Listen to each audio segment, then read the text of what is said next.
Good morning. Good morning. This is Jamie Green with the Let's Talk Destiny talk show. As we know, this month is Mental Health Awareness Month. And I wanted to share my experience or my story with mental health um, diagnoses, treatment, so forth and so on this month. I find that a lot of people, um, especially in my culture, are hesitant to even discuss mental health awareness, much less acknowledge that they have um, any challenges in that area, which further uh, aids with the stigma of mental health and keeps us from getting the help that we need. And so today, I wanted to share with you my own personal story. And before I begin that, I want to thank my sponsor for this month, um, the amazing Lisa N. Alexander, who is an amazing creative person. And her first independent film called My Father the Queen. And I love this story, and I'm doing what I can to help promote it because it explores the relationship of a closeted gay black man and his daughter. And let's just be real, many of us know situations like this. We may even have personally been in situations like that with family members who um, are ashamed to acknowledge their sexuality or whatever the case may be. And then those that do, who are criticized to the point of uh, mental health crises. Some have committed suicide as a result, so forth and so on. And so today, I wanted to begin sharing a part of my experience with the diagnosis and so forth and so on. So, again, I thank Lisa and the My Father the Queen production team for sponsoring the Let's Talk Destiny talk show this month. I genuinely appreciate you. So, as some of you know, in May of, and if you have any questions while I'm talking about my story, feel free to put the questions in. And if I see them, because I often have trouble seeing comments when I'm doing these live videos, but if I see it, I will be more than happy to respond to it. Okay. So, um, in May of 1995, I woke up one day in the I woke up with a major migraine headache. And those of you who have ever suffered with migraines, you know what I'm talking about. I'm talking about the open your eyes, and I needed to vomit. The room was spinning. It was like somebody stabbing me behind my eyeballs. All of that was going on. And I was having trouble breathing and all of that. And so I literally crawled on my hands and knees to the bathroom. And when I got to the bathroom and I had to vomit and all of that, and then my chest started hurting, and I was like, oh my God, I'm having a heart attack. I'm going to die. All these thoughts were running through my head. And my sister Kelly was living with me at the time. And I crawled to the room where she was, and I asked her to call an ambulance. Um, she did. And when I got to the hospital, they gave me a shot for the migraines. And I remember as I was about to doze off, the doctor said to me, so how is Miss Green doing today? And I responded with words that I regret to this day. I um, I remember saying to him, I wish I could go to sleep and not wake up. And that's the last thing I remember saying to him. And I fell asleep. They had turned the light down, because of the migraine and everything. And I lay and I went to sleep. When I woke up, there was a lady standing at the foot of the bed. She had on a white coat. And she said, "Hi, my name is Julie. And I'm from the mental health unit. And I was sent to talk with you because you express some suicidal ideology." So I said, "No, I didn't say anything about wanting to kill myself." I was really seriously confused. And she said, "Well, do you remember exactly what you said?" And I said, "Yes." I said, "I would like to go to sleep and not wake up."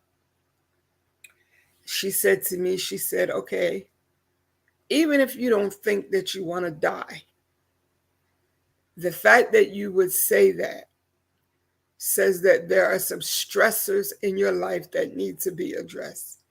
So why don't you spend the night here? You and I will talk in the morning and we'll see what we can do to help you find ways to cope with whatever's stressing you out to this point." So I said, "Okay, fine."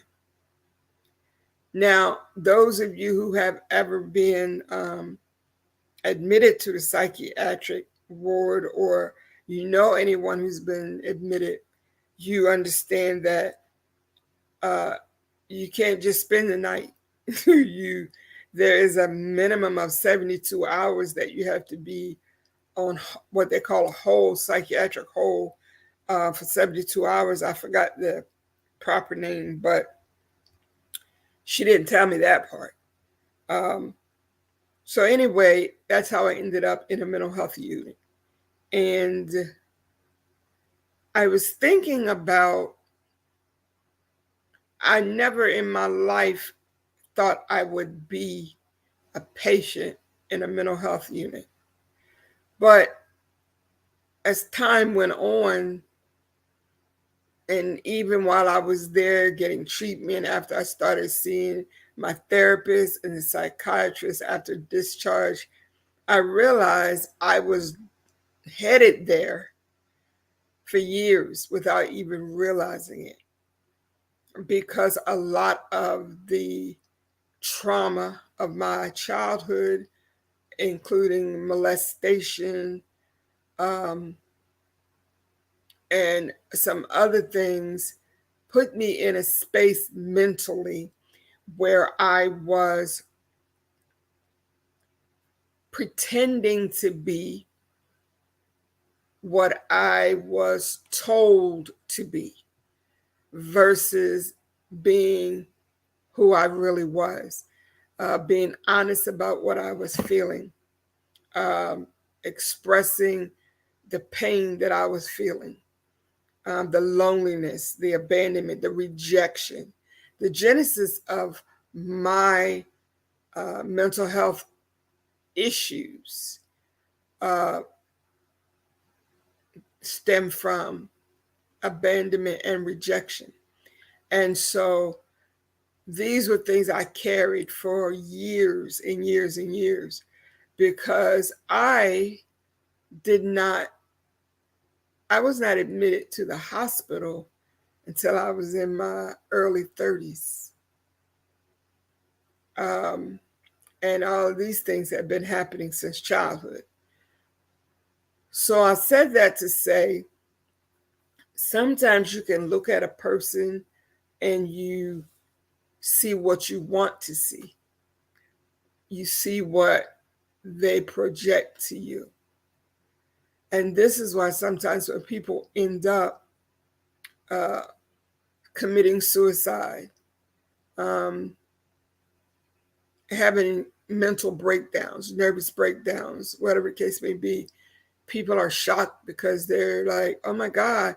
I remember when the counselor contacted my parents. No, actually, my sister contacted my parents to let them know I was staying there But when my parents came to the hospital, I remember my mother saying those exact words. Well, I just talked to Jamie yesterday and she was fine. What happened to her since yesterday? And the counselor said she was not fine yesterday. She hasn't been fine for years. So my mother saw me as fine because she did not see what I was going through on the inside. I think about the number of people, and I share my journey a lot because of the faith aspect as well. I remember, and I know there are plenty of you who have heard this, that you cannot be a Christian and be depressed. You cannot be a Christian and be oppressed. You cannot be a Christian and have anxiety. I've heard that all of my life. And so this causes people to not want to share and not want to be honest. So even as I was admitted into the mental health unit, I was an ordained minister. I worked with the youth at the church. I was actively involved in my parents' ministry, administration, all of that. None of that took away the fact that I was battling depression silently, that I was having anxiety attacks privately, because I had found ways to not let people see when these things were happening. And so that became the beginning of my being honest about what I was going through. Because if I had not had that break where I was forced to admit what was going on, I probably still would have some things that I'm dealing with, but I'm not dealing with. You understand what I'm saying? And I remember one of the things that my therapist said to me was, when this is over, when this part of your journey is over, you will be a much healthier version of yourself because you will be your real self. So today I want to close with this part, and I'm going to share some more throughout this Mental Health Awareness Month about my journey. But I want to remind you how important it is to just be real about what you're dealing with. Find you someone that you can talk to, that you can be honest with. If you need professional help, there's nothing wrong with admitting that and getting it. If you have high blood pressure or diabetes or sarcoidosis or any of these physical diseases, you go to the doctor and you get help. Have that same love for yourself to say, I'm dealing with some things mentally, emotionally, that I'm having trouble handling, and I need somebody to help me. There's absolutely nothing wrong with that. And I say this all the time. I share my story to help you with your story. And I know for a fact that you can live through whatever it is that you're battling right now, but you have to choose to first be real, feel what you feel, be real about what you feel, and then begin the process to heal. I want to thank you for tuning in today. For those of you that will be watching later, this is my mental health awareness journey during the month of May. I will be sharing pieces of my journey with you. I want you to be encouraged. Keep your head up. Take each day moment by moment. Don't stress yourself out about tomorrow. Live in today and be at peace. Okay? God bless each of you. Have a fantastic day.